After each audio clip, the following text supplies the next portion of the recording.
Apéro spécial Spurs et Pistons. Objectif nul. On va faire honneur à la série de Alain Chabat, Dominique Farrugia, comment elle s'appelle, Chantal Lobby, tout à fait, bien sûr, comment j'ai pu oublier son nom. Tous ces magnifiques acteurs et actrices et humoristes, voilà, dont les Spurs et les Pistons sont en train de s'inspirer assez fortement là, un peu trop peut-être. Tout à fait. Installez-vous, ça va être nul. Oh là là là là. On va parler d'équipes qui essaient de jouer au basketball mais ils n'y arrivent pas. On s'installe tranquillou en espérant que vous allez bien, que vous démarrez la semaine comme il faut. Attention, spoiler, ça va partir en freestyle. Moi j'ai prévenu Alex et Once, je vais tout lâcher, j'en ai ras le cul. On est sur une 20-25 matchs joués pour chaque franchise NBA. Et au moment où on parle, en l'an de grâce 2024 au 12 décembre, tu t'énerves direct comme 2023. Ça. T'envoies direct les missiles, toi. Tu t'énerves direct. Okay. Oui, les Spurs sont sur 17 défaites consécutives, record de franchise, et les Pistons sont sur 20 défaites consécutives, record de franchise. Donc faut qu'on en parle. Un apéro spécial record. Hey, est-ce que je peux placer une petite annonce vite fait avant de sortir la massue et la hache? Que va-t-il? Et dis-toi, on est connecté parce qu'on allait le dire. Eh oui, il n'y a pas que du nul. Il n'y a pas que du nul. Non. Donc, on est aujourd'hui mardi. Ok. Oui. Jeudi 12h, ouverture de l'incroyable Pop-Up Sport.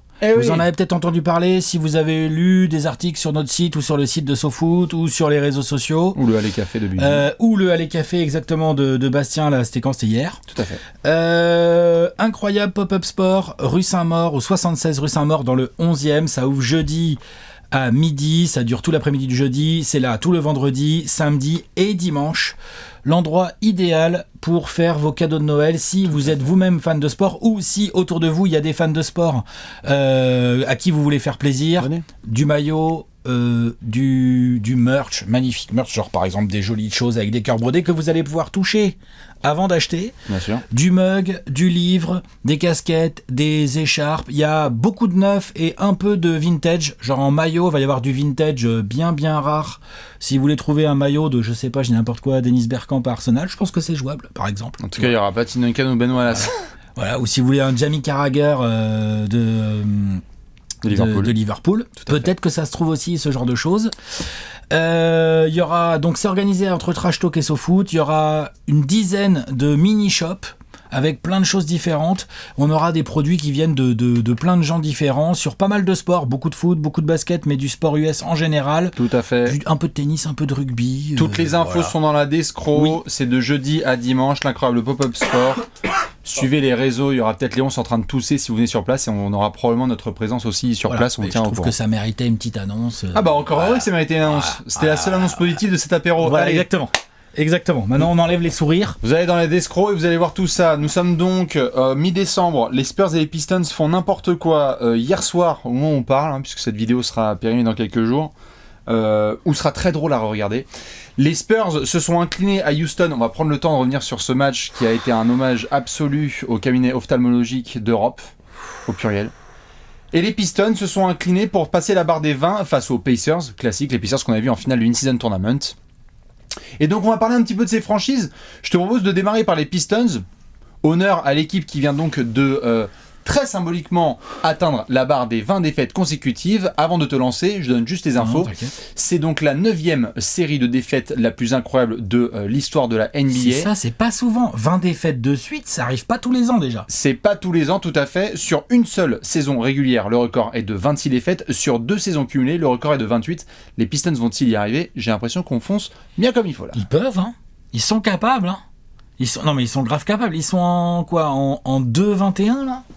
2 victoires, 21 défaites, ils sont en combien? Les Pistons sont en 2-21. Ah, c'est ça, 2-21. Ils ont remporté 2 de leurs 3 premiers matchs. Vous en souvenez, on était là. Ouais, ça s'applique et tout. Oh, dis donc. Conclusion hâtive, là. Ouais, il se passe un petit quelque chose quand même dans la tier list. La tier list, moi je les avais mis en ça s'applique et je crois que toi aussi. Hein, parce que j'étais là, genre, ils essayent et tout. Alors, ce qui est assez intéressant. Mais ça s'applique, hein, là. Et ce qui est très très triste, exactement, mais c'est ça le plus triste, je pense, avec ces Pistons, c'est que on se rend compte là. La série de défaites est absolument horrible. Même dans les matchs où ils arrivent à s'accrocher, ça se finit en défaite. Parce que je suis désolé, genre, à un jeu où le but est quand même de mettre le panier dans le cercle, les Pistons n'ont pas le niveau. Ouais. N'ont pas le niveau NBA, là. Sur ce premier gros quart de saison, honnêtement, Trop compliqué. c'est flippant. Ouais. Et par quel bout commencer? Tu vas peut-être me le dire, mais en gros, pas assez de talent, ça me paraît évident. T'as pas assez de talent. Effectif mal foutu, Parce qu'en ça fait, me paraît alors, évident aussi. Le talent à la limite, pas assez de talent. Il y a des garçons qui sont talentueux. Il y a eu des essais qui ont été faits. Moi, j'ai défoncé les Pistons dans un café complet pour dire est-ce que c'est la pire franchise de ces 15 dernières années. Le débat est tout à fait ouvert. C'est un débat avec qui, du coup? Les Kings et le Magic. Enfin, les Kings, là, ils sont en train de bien redresser la barre. Hein. Donc, Détroit est en train de prendre cette belle place. Et les Magic, cette année, C'est en train de revenir on est obligé de façon. les respecter. Hein. Ah, tout à fait. Attention. Détroit a accumulé des talents. Osar Thompson, Jalen Duren, bien évidemment Kate Cunningham. On a drafté du Kian Hayes aussi. Jaden Ivey, Jaden Ivey qui censé est là. être un talent. Hein. Tout à fait. Ils ont récupéré du Marvin Bagley et du James Wiseman, aka les numéros 2 de draft qui n'y arrivent pas. Donc, t'as Il eu arrive plusieurs. pas, t'es poli. Hein. Tout à fait. T'as eu plusieurs jeunes qui ont été récupérés. Tout ça sous la direction d'un nouvel entraîneur, Monty Williams, qui a été quand même payé grassement pour essayer de changer la donne à Détroit. Le problème, c'est que là, comme tu l'as dit, offensivement, Détroit, c'est hyper compliqué. Tu as récupéré récemment du Bojan Bogdanovic, ce qui pouvait représenter une potentielle bonne nouvelle. Disons qu'un joueur comme Kate Cunningham, c'est quand même un peu con d'avoir 0 shooter autour. Et me parlez pas d'Isaiah Stewart, arrêtez tout de suite. Hein. Le mec, il a que des twinners ou des gars qui savent pas vraiment bien shooter. Donc là, tu lui rajoutes Bogdanovic. Bojan, pardon, excusez-moi. T'as un mec qui sait shooter, oui, sûr, mais ça va pas suffire, enfin ça va pas faire des miracles. Ça ne marche pas, on a quelques petits moments qui sont cool parfois, à la base de Marcus Sasser, à base d'autres garçons aussi qui viennent Livers, qui viennent aussi en sortie de banc pour apporter leur jus. Le souci c'est qu'à chaque soir, son challenge, soit Détroit se retrouve dans le Money Time et explose totalement dans le quatrième quart-temps, comme c'est arrivé plein de fois, soit il y a une application défensive ou au moins une tentative et à ce moment-là tu perds certains joueurs, donc il y a Jalen Duren aussi qui vient de bouger, c'est-à-dire que tu récupères Bojan Bogdanovic mais tu perds Jalen Duren. Heureusement pour pas trop longtemps parce que la blessure à la cheville elle avait l'air de faire peur. Mais donc du coup tu te retrouves dans une situation où quand tu affrontes les Pistons, que t'es l'adversaire, tu te dis mais attends, mais tranquille, jusqu'à la 45e minute on est dans le match. Bah ouais. On va pouvoir les retourner dans les 4 dernières minutes. Bien sûr, surtout qu'en plus pas de problème. Ils font des efforts en défense, ils essayent de mettre et tout, mais ça reste quand même une défense vraiment faible à l'échelle NBA. Ils ont le 25e rating défensif, donc c'est pas terrible. Ils ont le 27e rating offensif, donc il y a quand même 3 équipes qui, depuis le début de saison, attaquent moins bien que les Pistons. On va y venir. Il y a les Grizzlies. Bon, on sait aussi pourquoi les Grizzlies, hein, il manque du joueur. T'inquiète, on va y venir. Il y a les Blazers qui, à mon avis, sont sur une pente comme ça en attaque, où ils vont s'améliorer en attaque, les Blazers, je pense quand même. Normal. Ils ont récupéré Anthony Simons et tout, ils vont s'améliorer. Et il y a les Spurs. Les Spurs, on va en parler de leur attaque. Voilà. Injouable. Voilà. En gros, j'avoue, je sais pas ce qui me déçoit le plus. Est-ce que c'est le côté incapacité à scorer sur de trop nombreuses et trop longues séquences, ou est-ce que c'est aussi le côté genre ils ont beau se donner, leur attaque reste pourrave. C'est là où j'en viens au talent, j'en viens aux capacités. C'est que Monty Williams, je sais même pas si j'ai tellement envie de m'attarder pour l'instant sur le cas Monty Williams, moi, parce que j'estime. Comment ? Vas-y, mais moi j'en ai une petite. J'estime que il y a peut-être des petits taquets à lui mettre, mais pour l'instant il a pas. Qu'est-ce que tu veux faire ? C'est compliqué quand même. J'entends, c'est compliqué. C'est difficile quand même, c'est mal foutu le groupe. Mais je ne pourrais pas, tout à fait, mais je ne pourrais pas le mettre à l'écart parce que Monty Williams, il a été payé grassement pour venir et que quand ça fait 2 semaines que tu as démarré ta putain de saison et que tu as Jalen Ivey qui ne sait pas quel va être son rôle. C'est pas normal. Qui a été drafté, enfin je veux dire, Cinquième. ou alors il y a eu un truc qui n'est pas passé dans les négociations contractuelles avec Monty Williams sur l'utilisation de Jalen Ivey. Mais on lui a peut-être pas donné la notice. Hier soir, il nous dit, je veux dire, Monty Williams, hier soir, face aux Pacers, il dit, parce qu'il fait un bête de match, Jalen Ivey, je connais personne qui peut tenir face à Jalen Ivey lorsqu'il est lancé en pleine balle. Fais-le jouer alors. Et tu disais quoi il y a 4 semaines quand tu le mettais en 8, 9, 10e rotation ? Qu'est-ce que c'est que ces conneries ? Alors ça c'est des conneries, mais bon ça c'est des conneries que Monty Williams il a déjà faites par le passé. Hein. Donc là le problème c'est comme il n'y a pas assez de talent, elles se voient vachement les conneries. Donc tu te retrouves dans un cas où déjà le coach, on sait pas trop qui a quel rôle, et ça faisait même pas 10 jours que ça avait commencé, que tu avais Kate Cunningham qui faisait déjà des grands locker room talk. On ne devrait pas en être là. Pas en être là. Les Spurs ont d'autres problèmes, on va en parler, mais les Pistons d'avoir... Tu peux mal jouer. Tu peux mal jouer et te défoncer. Ça arrive. Il y a des équipes là qui juste jouent mal mais se défoncent. Oui. Le problème là, c'est qu'il y a des choses aussi, tu le vois, où dans les satisfaction de certains joueurs au sein même du groupe, les agendas même n'ont pas l'air d'être les mêmes. Il y en a qui sont en négociation contractuelle. Il y en a où tu te demandes s'ils vont faire leur rapport. On ne sait pas Bojan Bogdanovic, c'est quoi Bojan Bogdanovic? Qui est capable de dire que c'est le vétéran qui doit un petit peu sécuriser le vestiaire? Ça fait de rien du tout. Depuis qu'il est à Détroit, il est dans les rumeurs de transfert de toute façon. Franchement, c'est vrai. Donc, y a pas de... On n'a pas arrêté de dire tiens, telle équipe pourrait récupérer Bojan, filer des pics aux Pistons, qui de toute façon sont un gros tank. Alors là, on voit bien, évidemment. Oui. Mais t'as raison, en fait, il y a une globalité. Monty Williams va cristalliser ça, c'est qu'il y a l'exemple Jaden Ivey, et même en termes de jeu tout court, je suis désolé, au-delà même des soucis de rotation, la façon dont beaucoup trop de choses ne sont pas claires. Ah oui, c'est pas clair. C'est-à-dire que la rotation intérieure, elle est pas claire. En plus, là, avec Jalen Duren qui se blesse et tout, donc ça essaye, des petits Wiseman, des petits... Mais ça va nulle part. Moi, je veux bien dire que Monty Williams n'a pas le personnel. C'est un peu vrai, tu vois. Il a quand même... Il y a pas tant de joueurs que ça qui pourraient aller faire la rotation dans des équipes sérieuses. Là, il n'y en a pas tant que ça, il y en a quelques-uns. Tu peux toujours te dire, ouais, t'as le noyau, Kate Cunningham, pourquoi pas Jaden Ivey, avec Jalen Duren, et puis Osar Thompson qui vient d'arriver. Tu dis, ouais, j'ai un noyau de jeunes, ils ont 19, 20, 21, les 22 ans max. On peut essayer de travailler autour. Dans ce noyau de jeunes, donc c'est quoi? Ils ont quoi à part de la place dans le cap et un peu de potentiel? Ils ont quoi les Pistons en fait? Ils ont des défaites, ils ont zéro fond de jeu. Franchement, moi c'est chaud. C'est chaud. Quand tu les regardes jouer, c'est très compliqué. Parce que quand tu enchaînes les défaites comme ça et que tu donnes la sensation de te battre, oui, ils donnent la sensation de se battre, mais ils donnent un peu la sensation de se battre... Ils savent pas trop contre quoi en fait. Ils savent pas trop ni pourquoi ni contre quoi. Tout à fait. Ça, on peut l'attribuer au coach. On peut aussi l'attribuer au management et à la façon dont l'équipe a été construite. Ah mais bien sûr. De toute façon, le management... C'est quoi le projet de Jaden Ivey? C'est quoi son poste? C'est une bonne question, non? Ou est-ce que tu as envie de répondre? Running back? Est-ce que tu as envie de répondre? Oui, peut-être dans une autre ligue. Non, mais tu vois. Non, mais en soi, on va pas isoler un joueur et dire que c'est de sa faute, parce qu'on sent que c'est global. Mais quand vous regardez la série de défaites, il y a eu absolument de tout. Est-ce que vous vous souvenez, s'il vous plaît, de ce match de Denver où il n'y a pas Jamal Murray, Mike Malone se fait expulser dans la première mi-temps, Nikola Jokic se fait expulser dans la première mi-temps. Les Nuggets, ils ont pas envie d'être là. Ils reviennent quand même, ils gagnent. Je veux dire, on en vient à un point de challenge là avec les Pistons où limite t'as envie de tester la règle du handicap. Est-ce qu'on démarrerait pas avec 25 points de retard? Chiche, tu vois, ça fait un peu chiche quoi. Et le souci c'est que là, en effet, il va y avoir des questions à se poser. Donc là, par exemple, Kiane, désolé, mais là j'en parlais, c'est un gars de la draft 2020. Genre, est-ce que tu vas lui mettre un contrat cet été là, si t'es Détroit, vu comment ça se passe? Pas sûr. Wiseman, je crois que Wiseman c'est fini, hein, il a plus de contrat après derrière. Draft 2020, ça accumule. Je te rejoins totalement sur Cade, Osar Thompson et Jalen Duren. Attention aussi à Cade Cunningham, va falloir aussi. Il essaye, le pauvre, et on va pas le couvrir ad vitam aeternam. Là, il est enfin épargné par les blessures.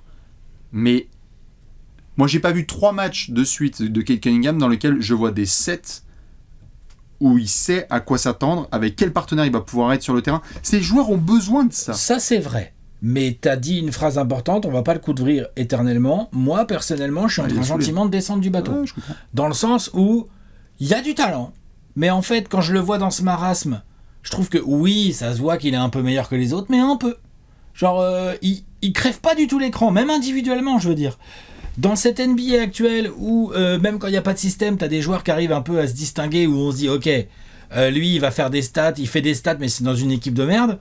Cade Cunningham, ses stats, c'est les stats d'un troisième option, quoi, avec des pourcentages pas ouf. Certainement. Donc, il y a un moment donné, le mec était numéro 1 de draft et est censé être représenter l'avenir de la franchise. Il a repris le numéro 2 et tout. Il a fait chier les Pistons pour avoir le numéro 2 de c'est quoi qu'il a récupéré? Tu sais, il a récupéré le maillot, là. Ils ont dit oui, les Pistons. Si.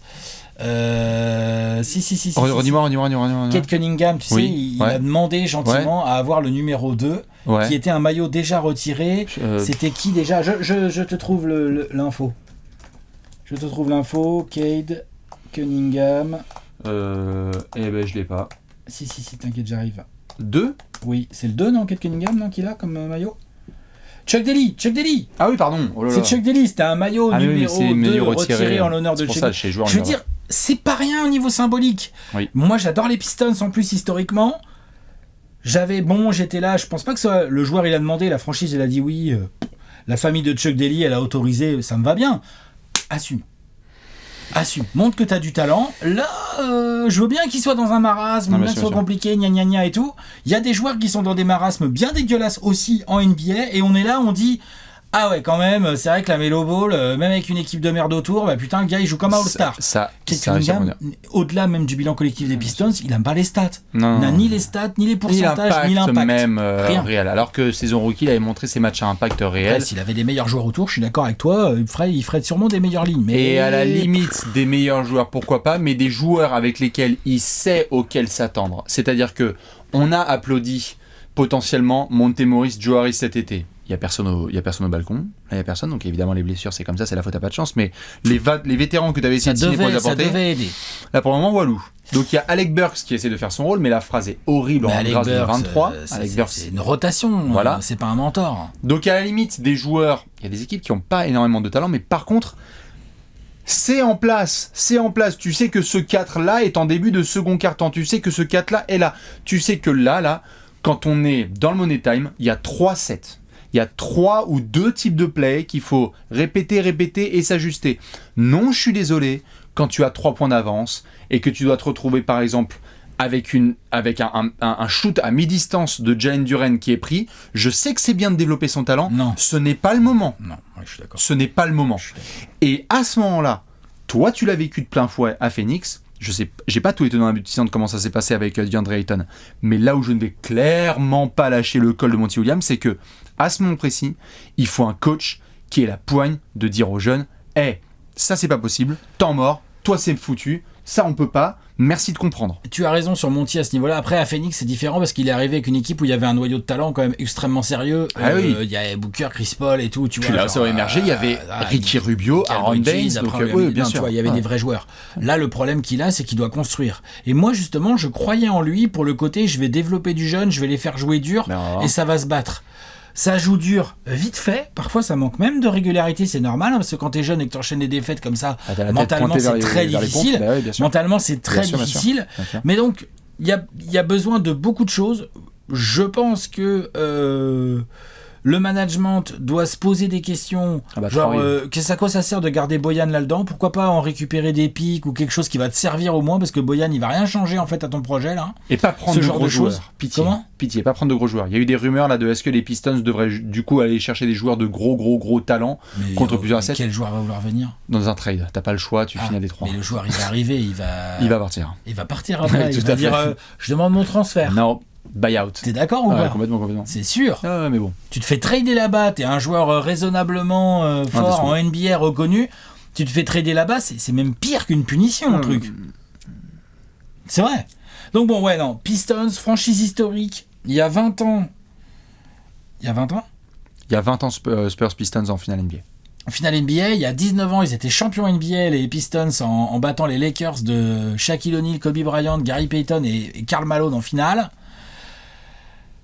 Non, c'est trop violent. Pour finir, chaud. Les bonnes nouvelles évidemment, pour finir sur une pointe de positif. Bon, des bonnes nouvelles. Ah bah bien sûr. On est sur 20 défaites de suite, donc évidemment on peut monter jusqu'à 28. T'as un petit calendrier ? Ah bah bien sûr, j'arrive avec les bonnes nouvelles. C'est bon ça. Les Pistons. Ouais, Alex, ils jouent qui ? Eh ben ils vont jouer Philadelphie. Ok, ça c'est pas gagné. Ils vont rejouer Philadelphie. Je t'ai dit que j'avais des bonnes nouvelles. Ils jouent 2 fois Embiid. Puisque Embiid aime bien jouer contre les équipes de bas de tableau, ça c'est un autre sujet. C'est un autre sujet. Ensuite ça va à Milwaukee. Facile, tranquille, le voisin. Oh putain. Tu vas à Atlanta. Ouais, Atlanta. Faisable. S'il y a bien une équipe qui ne défend pas, et à qui tu peux en mettre 130 et peut-être ne pas en prendre 131. Mais les Pistons peuvent pas mettre 130 points. Peut-être sur Atlanta. Ils peuvent pas mettre 130 points. Pour mettre 130 points, faut rentrer les tirs. Et tu vas jouer contre Utah ensuite. Vraie opportunité. Allez. Philly, Milwaukee, Atlanta, Utah. Puis ensuite, tu as 2 fois Brooklyn et tu finis l'année à Boston. Donc en gros, faut absolument prendre Utah, sinon la série elle y est.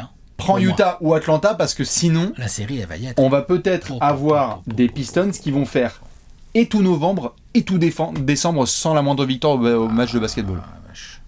Oh, c'est incroyable. Allez, moi je dis ils prennent Utah. Allez, je me mouille. J'y crois. Ils prennent Utah. Un gros Jaden Ivey. C'est à domicile en plus. Ouais. Et ils prennent Utah. Allez, il faut. Ça leur en ferait genre 24 ou 25 de suite, c'est ça? Ça s'arrêterait à 24-25. 24-25. Ça s'arrêtera à 24. Voilà, c'est bien ça. Moi je dis, ils en ont 25 et gagnent à Brooklyn. Nous, pour Brooklyn joue bien en ce moment. Eh ouais, mais Ils progressent en plus. Eh ouais, mais tu sais. Il y a des vrais joueurs là-bas. Hein. Ah ouais, je sais. Ah non, ça joue. Hein. Non. Oula, enfin bien. Vraiment, c'est une équipe qui va être compliquée à jouer pour nos amis les Pistons. Mes fans des Pistons évidemment, Wax, Valentin, Enzo, toute la clique. Bisous N'hésitez fort. pas. On pense à vous. Hein. Bon courage. N'hésitez pas à vous faire l'intégrale sur le Alley Café que j'ai fait sur les Pistons sont-ils la pire franchise de ces 15 dernières années. C'est un vrai débat. Est-ce que tu veux qu'on aille encore plus loin dans le nul? Ouais, plus loin. Allez, si tu veux. C'est parce que t'es énervé. Ah, je suis fou de rage. Parce que plus loin, c'est pas sûr. Mais c'est parce que t'es énervé, c'est ça. Je suis complètement énervé. Les Spurs sont sur 17 défaites consécutives. Record de franchise établi ce lundi soir en déplacement chez le voisin, Texan, à Houston. Où, comme j'aime le dire, dès que je suis arrivé auprès de Léonce et Alex, un des pires match de basket de ces 10 dernières années, une infamie absolue visuelle, de la merde de basketball, excusez-moi, des joueurs qui ne savent pas quoi faire, des pourcentages au tir et des choix de tir catastrophiques, un niveau de collectif à l'abandon.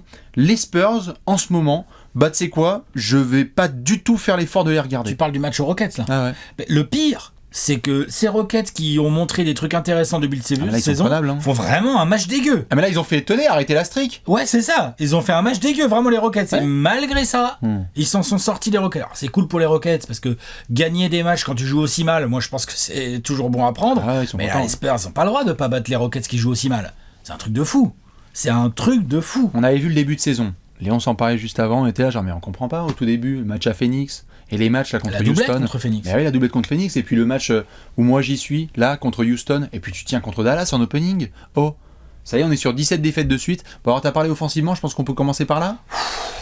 Ouais, je pense qu'il n'y a pas une seule équipe plus horrible à regarder offensivement que les Spurs depuis le début de saison. Je te le confirme et je pense... C'est impossible. C'est même les Wizards, au moins tu rigoles. Ah non, mais complètement. Au moins tu rigoles. Ah, on n'est pas du tout sur le même type de bouffe. Ah non, clairement. Même les Grizzlies, là, sans Ja Morant, sans Marcus Smart, machin, au moins t'as un joueur ou deux. Il y a un peu de collectif, il y a un peu de mouvement de balle. Parce que là, moi, ce qui me choque le plus, c'est l'absence de système, ok, mais l'absence de mouvement de balle. Bah, alors... Ou alors t'as du mouvement de balle, mais inoffensif, tu sais. Alors, c'est chaud. Ce qui est horrible, c'est qu'il y a une tentative de mouvement de balle. C'est-à-dire que si tu regardes, si tu regardes concrètement en soi les Spurs, j'avais les infos sous les yeux. Les Spurs, c'est la 3e équipe de NBA qui fait le plus de passes décisives. Donc en soi, la volonté de mouvement de balle, ça reste entre guillemets du Spurs mentality où ça fait circuler la balle pour essayer de trouver le shoot ouvert. Mais en fait, oui, je vois ce que tu veux dire. Les stats, là, ils font des passes décisives, mais en fait, il y a trop de fois où ça se voit qu'ils savent pas quoi faire. Donc ils essayent de faire tourner la balle, mais ça se voit qu'ils savent pas quoi faire en attaque. Personne. Et puis après on a parlé du manque de talent aux Pistons. Bon voilà, attention, parce que là, pardon. Ah là, les Pistons à côté, c'est la Dream Team 4. Non, faut pas exagérer, parce qu'au moins les Spurs, eux, je maintiens, ils ont quand même un joueur autour duquel ils peuvent espérer construire vraiment quelque chose. Deux joueurs. C'est qui le deuxième? C'est Devin Vassell. Si. Devin Vassell. Demande à voir. Est-ce que Devin Vassell est le meilleur joueur des Spurs sur le début de saison? Pour moi, oui. Je suis pas sûr. Ok, j'entends. Non, moi je pense que c'est Wemby le meilleur. Ok. Vraiment. Ah, Wemby, franchement, ok, je sais, il rate des 3 points et tout. D'ailleurs, moi aussi, il me gaffe quand il prend trop de 3 points. Ah oui, mais il est paumé le pauvre. Il rentre pas ça à des pourcentages. Ça se voit, il est frustré. Son pourcentage est dégueulasse. Par contre, rebond, il fait des gros efforts que je trouve vraiment respectables. Où il est déjà à plus de 10 rebonds par match, alors qu'on disait, c'est peut-être là où il va se faire un peu manger en NBA. En défense, il est énorme, il se bat et tout. Les Spurs restent une défense pas terrible, mais tu peux pas trop l'imputer à Wemby, je trouve. Il arrive à être dans les meilleurs contreurs de la ligue, il arrive quand même à scorer, genre il score limite plus que Vassell. Donc non, c'est Wemby. Après Vassell, ouais, il a pris un contrat. Je trouve qu'on a vu il clairement essaie de se comporter comme un lieu. Ah bah bien sûr, non mais attends, c'est un autre sujet ça. Ah ouais, mais bon. Non mais attends, on a vu une équipe de merde avec ou sans Vassell. Donc forcément, avec Vassell, elle paraît meilleure. Heureusement, t'imagines ? Oui, tout à fait, bien sûr. Non, ce serait... t'imagines ? Ce serait insupportable. Mais en fait, ce que je veux dire par là, c'est que... Pareil, j'en avais fait un café sur les 20 premiers matchs de Wemby en NBA et je crois que c'est incroyable de se rendre compte qu'il y a un an, on était hypé de fou, et on l'est toujours, hein, évidemment, autour de Wemby, mais on était hypé par l'arrivée de Wemby en NBA. Jamais j'aurais pu dire rendez-vous dans un an, et au bout de 20 matchs, Wemby nous donne le sentiment d'être perdu parfois sur le terrain. C'est pas de sa faute à lui en particulier, il y a des choses qui nous énervent, tu l'as très bien dit, sur les pull-up à 3 points et des shoots dans tous les sens. Alors il paraît, oui, que le grand Greg Popovich nous a dit qu'il fallait le laisser et ne pas lui mettre trop de cadre. Après tout, ça fait que 20 matchs, on va laisser le projet se développer, pourquoi pas. Mais quand tu regardes les gamins sur le terrain, ils sont perdus. C'est une atrocité. Ce qui est en train de se passer avec Jeremy Sohan, mais bien sûr, ce qui est en train de se passer avec Jeremy Sohan, vas-y. moi ça me rend malade. Ils ont voulu faire de ce gars qui est un forward, ils ont voulu en faire un projet meneur. Ça m'a pas compris. Au bout de 2 semaines, il s'est exprimé, alors publiquement, mais c'est le San Antonio Express News, donc personne ne le lit forcément, où il a dit justement... C'est public. C'est public, mais il faut avoir un paywall. Mais où il a dit, franchement, c'est pas facile d'être meneur, tu m'étonnes. On lui a demandé d'être meneur. C'est pas son poste. C'est même pas son jeu. Les bêtes de match de San Antonio sont faits avec Trey fucking Jones à la main. Et donc Sohan, parfois, il est meneur. Là, on l'a vu en sortie de banc. Puis après, il a été en forward parce qu'on a mis Wemby soit à côté de Zach Collins, soit on l'a mis solo pour mettre Zach Collins en backup.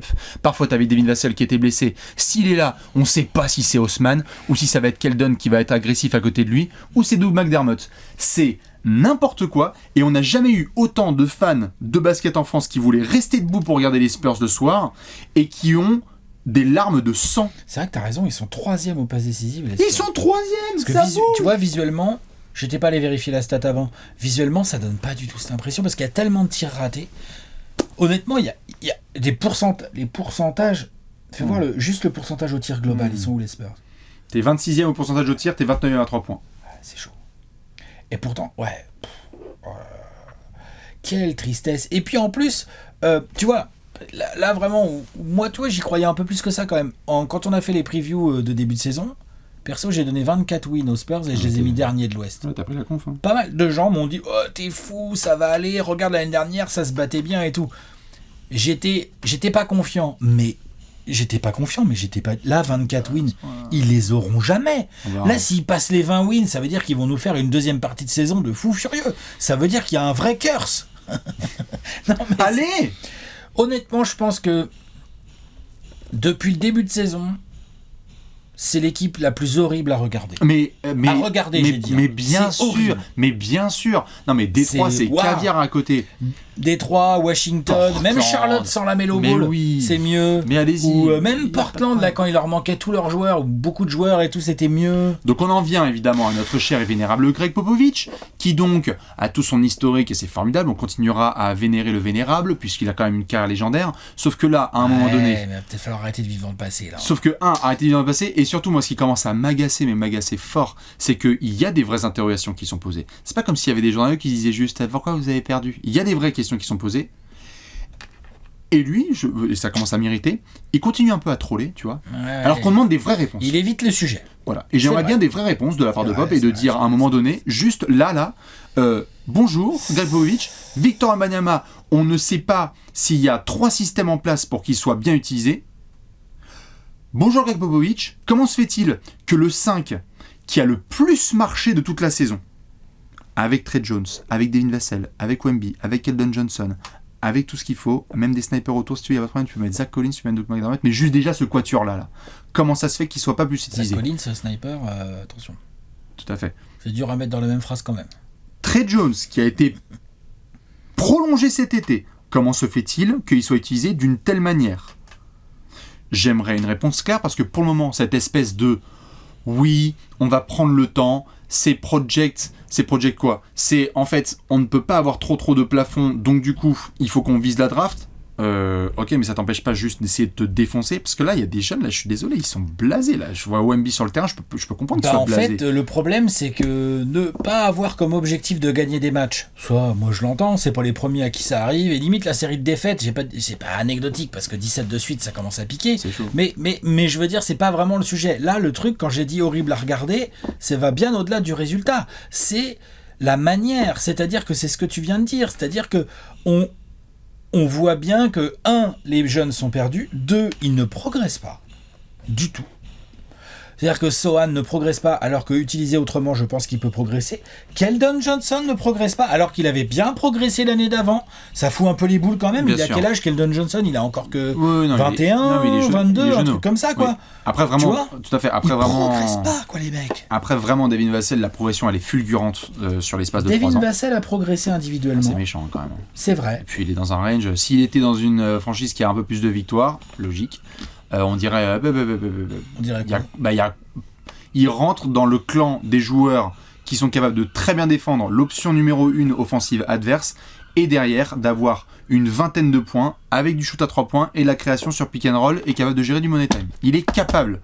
Et on l'a vu d'ailleurs en tout début de saison. Il est capable. Je suis pas aussi confiant. Je comprends. Je le trouve bon, il a progressé, mais pour moi c'est au mieux une troisième option dans une bonne équipe quoi. Ah oui, Pour je moi. dis pas que je vais construire le titre autour de Devin Vassell. Donc c'est pour ça dans le sens où tu vois mais il a progressé lui aussi Très fort et pour lui il continue un peu à progresser cette année, c'est ça qui est cool, mais c'est l'un des rares.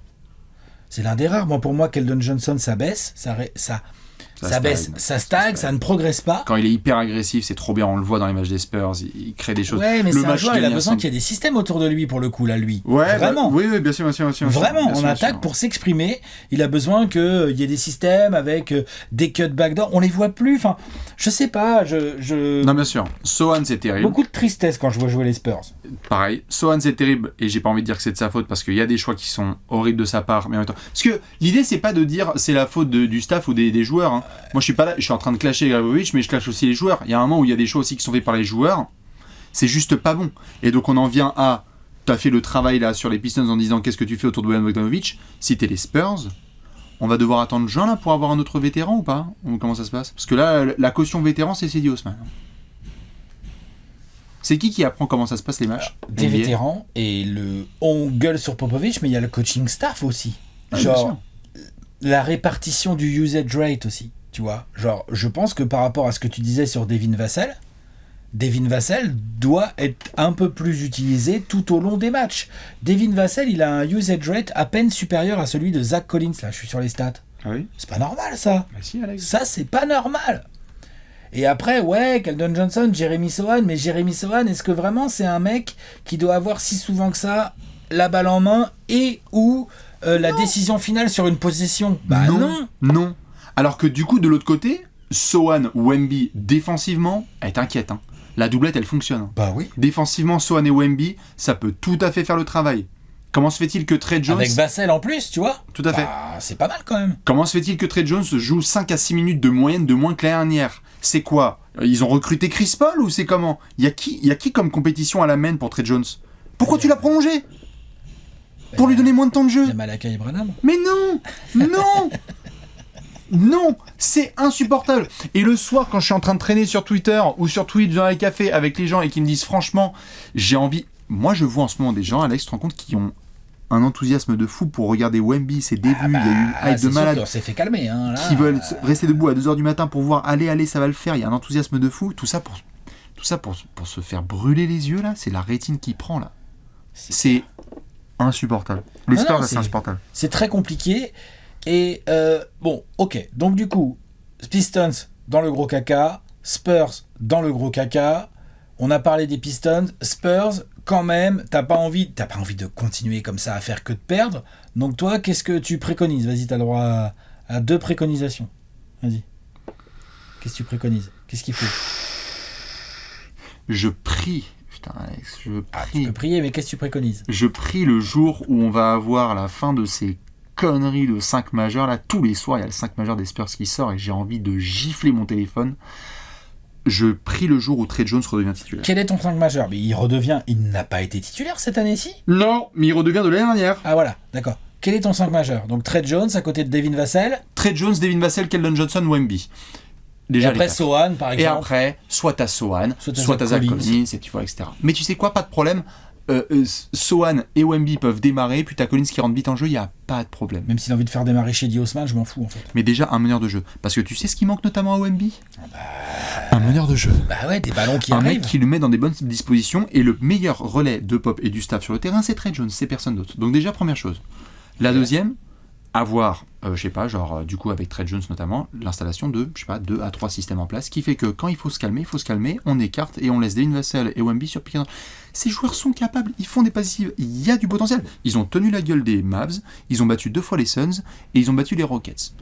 C'est pas... Ils sont capables. Et franchement, je te le jure... Mais sont il faut capables, mais passer c'est ces horrible. caps. Mais c'est horrible. Est-ce que tu es d'accord avec moi pour dire que, comme ça, là, sur ce qu'on a vu depuis le début de saison, je pense qu'ils sont plus capables que les Pistons à l'instant T. Bah, c'est surtout Je pense qu'il y a plus la matière Ah oui. pour accrocher, voire gagner quelques matchs à San Antonio qu'à Détroit. Oui, bien Tu es sûr. d'accord là-dessus? Je suis d'accord. Je pense que surtout ce qui est flippant pour les Pistons, c'est que les Spurs, le projet, il date de 6 semaines. Les Et puis Pistons, ils ont un les potentiel Pistons, franchise player dans la place. Voilà. On verra comment Wemby évolue. Les Pistons, ça Mais commence à faire les beaucoup. Là, Pistons, tu vois, des mecs ouais. sur qui tu paries, ça marche pas. Quoi. T'es là, genre, T'as mal au crâne quand même là. t'as très très mal au crâne. Non, les Spurs, je suis d'accord. Toi, tu ferais quoi comme changement côté San Antonio? Je suis d'accord sur le fait de titulariser Trey Jones. J'en peux plus. Je suis d'accord. J'irais peut-être même plus loin. Je pense que je sais pas qui exactement, mais aller essayer de gratter un meneur vétéran, franchement. Ah oui, non, mais ça, c'est après. Ça... Parce que Trey Jones, en fait, il serait remplaçant, mais d'un vrai meneur. Ah bah. Bon, moi, je dirais pourquoi? Parce que Trey Jones, Son frère, tiens. Trey Jones, je suis pas persuadé que ce soit un titulaire en NBA. Hein. Faut pas non plus. Prenez son frère. Il a rien à foutre à Washington. C'est vrai. Les frères Jones. Ouais, pourquoi pas? T'as eu, il peut être meneur, titulaire. Il l'a été quand Jamal Non, mais était là, rien ils avaient qu'un 55 mec minutes. même qui serait pas un titulaire, mais tu vois, je vois les Raptors, ils ont été pécho un Dennis Schroeder, un joueur comme ça, là, un meneur qui a de l'expérience, qui a 5, 6, 7, 8, même plus d'années de NBA derrière lui, que tu mets là, et Popovic, tu le réveilles, et tu lui dis, mec, t'en as les systèmes, vas-y, mettons-les en place. D'accord. Mise en place de jeux et de systèmes. Et si vraiment t'as un problème Trey Jones titulaire, bah dans ce cas-là c'est Devin Vassell qui a le plus la balle en main. Voilà, s'il vous plaît. Pas Sohan. Les balais de l'heure, quoi. Voilà. Ou pas Wemby, du coup. Wemby utilise le mieux. Wemby, ouais, c'est clair. Quand il est à la balle au poste, c'est trop bien du mouvement, il fait des bêtes de passe. Et limite Wemby, je veux bien dire oui, il faut pas trop lui mettre de cadre et tout. Moi je pense qu'un coach qui dirait à Victor, tu peux prendre genre presque plus de 3 points en fait. Ou Est-ce fait que un test un peu moins. Pas beaucoup tout. moins quoi. Pas plus, mais moins, tu vois. Ouais, pas plus, mais il en prend combien? Attends, bouge pas. Il en prend 5 par match.